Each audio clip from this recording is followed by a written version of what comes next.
Well, hi, it's Lisa Tamati here. I was just going to take you through a little bit what I've learned about hyperbaric oxygen therapy. For the past 7 months since my mum had a aneurysm, I've been looking at ways to help her, and I came across something called hyperbaric oxygen therapy, and I started researching this, and I came across a doctor in America called Dr. Harch.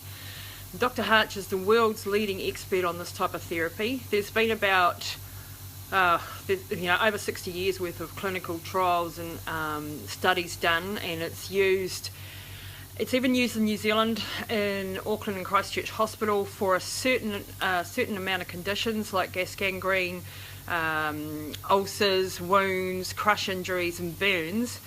But Dr. Harch in America has also done a lot of studies on traumatic brain injury, autism, cerebral palsy, multiple sclerosis, so a plethora of other conditions that can help with this therapy. So of course, in my case, with mum being severely disabled after her aneurysm, I was desperate for answers and started really studying this and gathering the evidence for myself.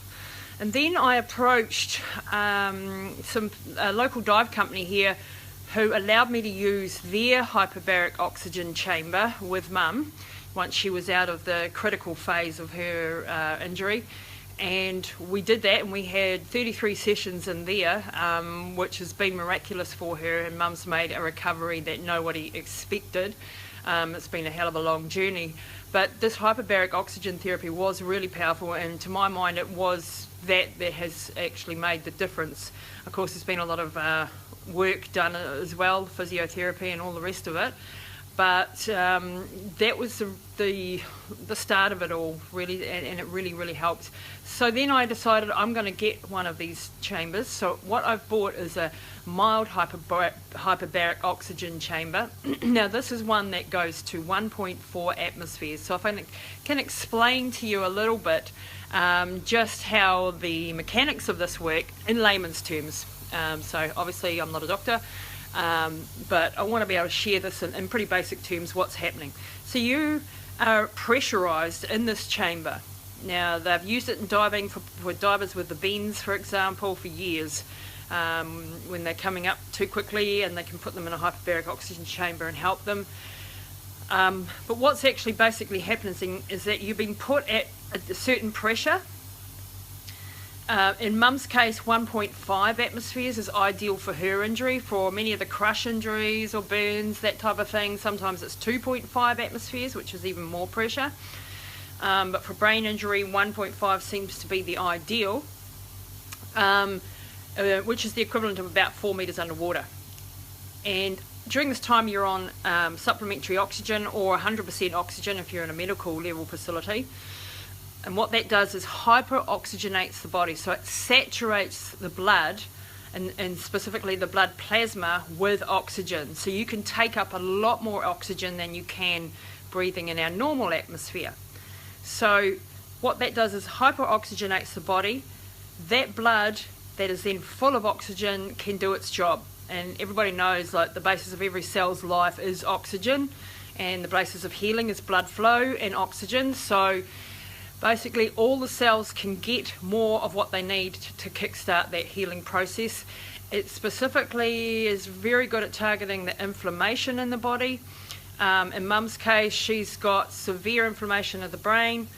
Blood is toxic to brain tissue, so it's going to take a couple of years for that inflammation to go down, but this is speeding up the process. It also has an effect, and I can't explain this scientifically because it's a little bit complicated, but it has an effect on the DNA in each cell, and it can turn different genes on and off, basically, which can help stimulate the cells to recuperate. So in mum's case, she has dead brain tissue, which we can't do anything about. That's gone. But the brain is a very plastic thing. It can reorganize itself. It can help take over other jobs from other cells that are dead. And there's an area called the penumbra, which is dead tissue. And then there's areas around that called the ischemic penumbra, which is still alive but not working properly. And it's those cells that we can target with this hyperbaric oxygen therapy in her case. Same goes for concussion, cerebral palsy, autism, a whole raft and plethora of ailments. I highly recommend, if you're interested in this, go to www.hbot.com, read all about Dr. Harch, perhaps get his book, The Oxygen Revolution, which shows how much benefit it has and how many hopeless cases they've been able to help and influence. Now, it's not a quick fix, as everything in life. Mum needs up to 80 treatments. She's had about 40 now, so we're halfway through her therapy, and after that she might even a little bit longer than that. So it's not something you go on once and you're all fixed. It's used in appearance medicine for anti-aging. It's used by athletes all over the world to help regeneration. It's good for your skin, it's good for your brain, it's good for your body, everything that needs oxygen basically. So I'm going to take you into the room where Mum is having the treatment at the moment, just to show you what the actual unit looks like. So I'll just flip the camera around, hopefully. Oh, there you go. So this is our unit. Now this is a mild hyperbaric chamber and it only goes up to 1.4 atmospheres, you can see there on the side, so it's like a bit of a giant balloon really.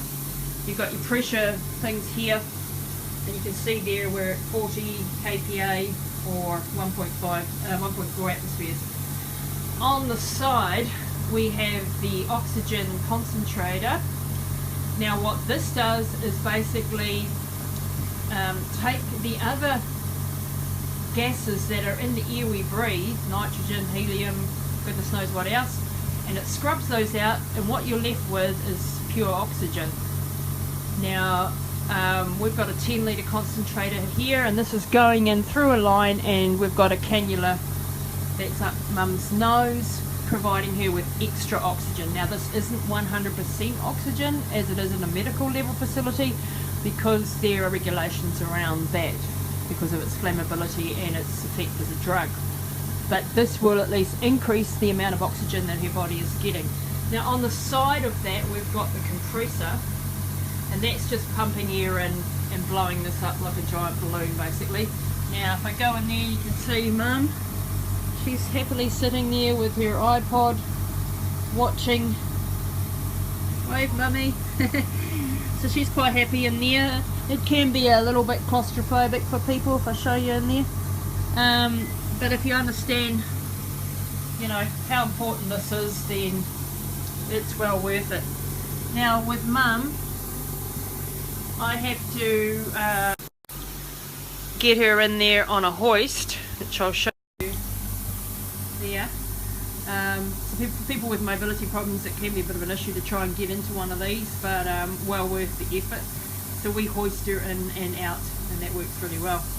So that was my little tour today of the hyperbaric oxygen facility. I've joined up with a sleep physiologist, and later this year we are hoping, once we've done our due diligence and got all the ticks in the right boxes legally, etc., we're hoping to open a hyperbaric oxygen chamber clinic here in New Plymouth, and then hopefully spread the word around about this amazing therapy, because I want other people to have access to this, where you have a whole lot of ailments and diseases that can't be helped with anything else, stroke victims, cerebral palsy, you name it, there's a whole lot of things, and we can't go around claiming that it's going to do anything. But it's not going to harm, and it can help, and for a lot of people that's enough to give something a go. It certainly was for me in our desperate situation.